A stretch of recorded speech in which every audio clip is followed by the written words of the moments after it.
Hi, everybody. I'm Todd, and I hope you're having a great week. Do you want to create that elusive glue or cohesion in your mix, but you're not sure how? You probably heard of mix bus compression, and today I'm going to share with you the simple settings that'll work almost all the time. Many pros use these, and then I'll show you how to make it better and why it works with many different plugins and hardware. So let's get into it. Now, the settings I'm going to show you here will work with most mixes, so this is a really good place to start if you're not sure how to use bus compression. You always want to listen with your ears, and I'll show you what that means in a moment. We'll use the SSL Bus Compressor 2 here to get you started.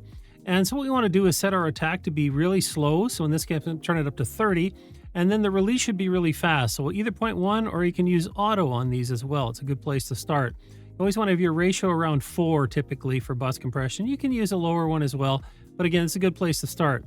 I'm going to hit in, and then all I'm going to do is turn the threshold up once I start the mix, and we'll get it to where we're showing about 1 dB of compression, maybe pumping up to 2.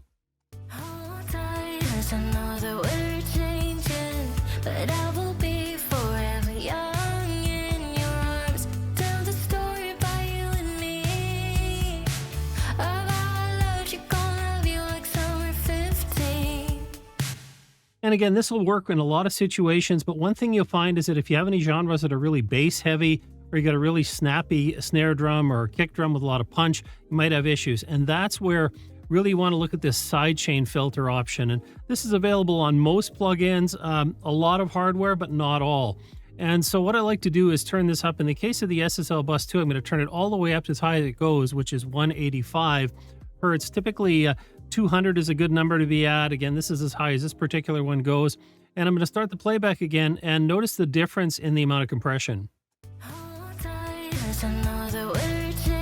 And so now I'm not really getting any. Let's continue with the threshold.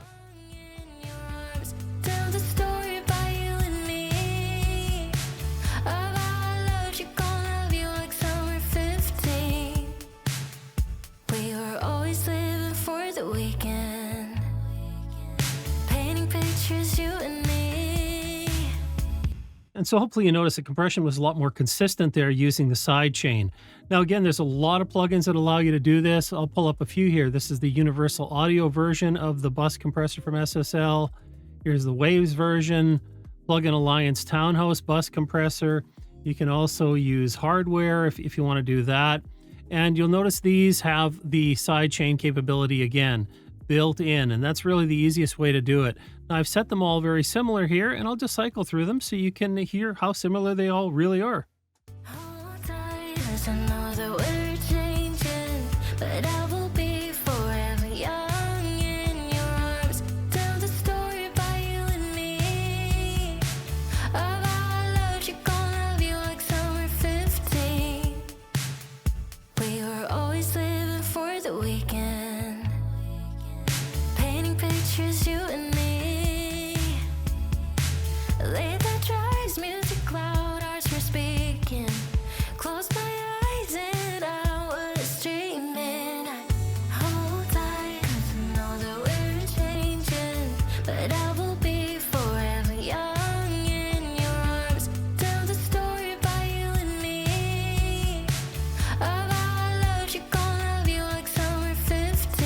And so as you can hear, they're all very similar. If you have any one of these, and there are many more, you can go ahead and use them.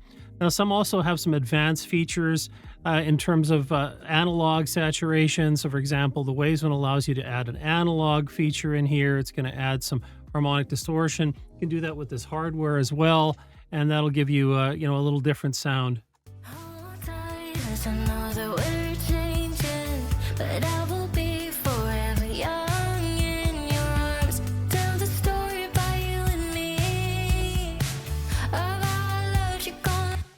Now, both of those just have a fixed amount of total harmonic distortion you can add in, but there are some versions of this bus compressor, like this Better Maker, that really allows you to do a lot more. So again, this has all the same controls. I've got it set the same way, but this one allows you to change the amount of distortion you want to add in.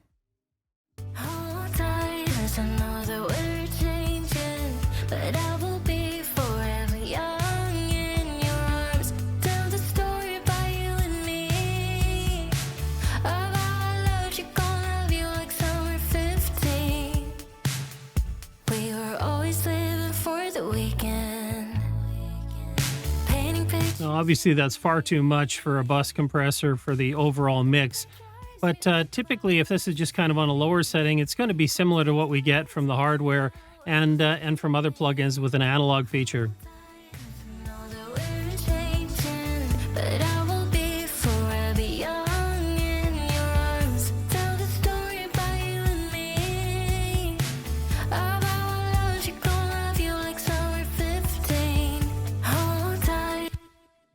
And so again, a lot of possibilities here, many plugins that'll do the same thing. So whichever you have, you can pretty much apply these settings to.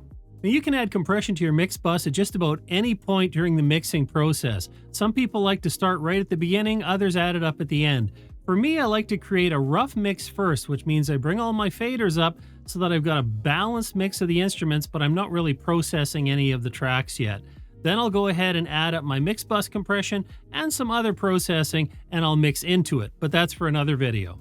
So on your next mix, try these settings out. See if it helps you bring some cohesion and that glue you've been looking for. And if you're interested in other ideas for upgrading your workflow or gear, check out one of the videos on the screen. I appreciate you joining me today, and I'll see you next time.